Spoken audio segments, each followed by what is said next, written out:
bagaimana standar yang dimiliki oleh NIST di dalam dia membuat suatu laporan gitu. Dan itu saya tidak melihat secara detail tentang misalnya metode apa yang dipakai, lalu kenapa metode ini? Apakah juga memang dalam kita membuat laporan forensik, misalkan ada metode seperti tadi Bapak sampaikan, bahwa melakukan pemeriksaan atau merecovery menggunakan tools yang otopsi tadi, lalu kemudian itu juga harus disampaikan Pak dalam, apakah memang harus disampaikan juga tentang bagaimana yang dilakukan, lalu itu bagaimana sebenarnya harus buat laporan itu Pak? Ya, oke.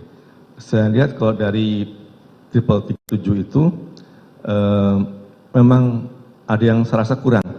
Sebetulnya prosedur untuk forensik digital sama dengan forensik biasa, hanya karena ada barang digitalnya, maka ada perlakuan khusus.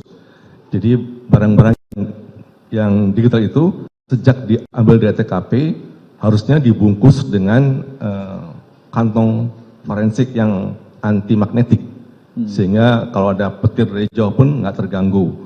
Nah, saya lihat dalam BA 337 itu tidak ada.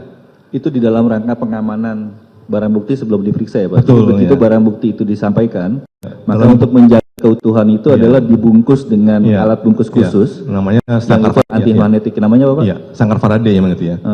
Itu dia tahan terhadap gangguan petir dan sebagainya.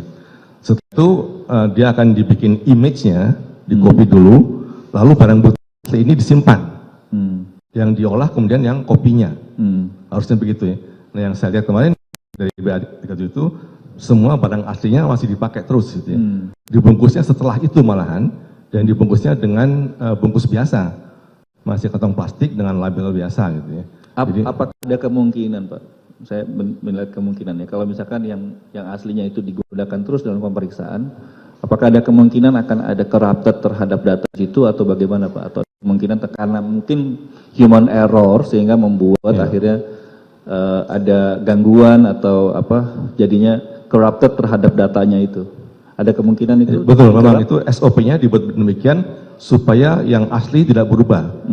Dan memang lalu ada waktu mengcopy itu pun ada namanya anti block writer untuk mencegah si pengguna itu menulis ke yang aslinya, sehingga yang asli nggak berubah. Kalau udah di-copy mungkin nggak masalah, bisa copy ulang ya.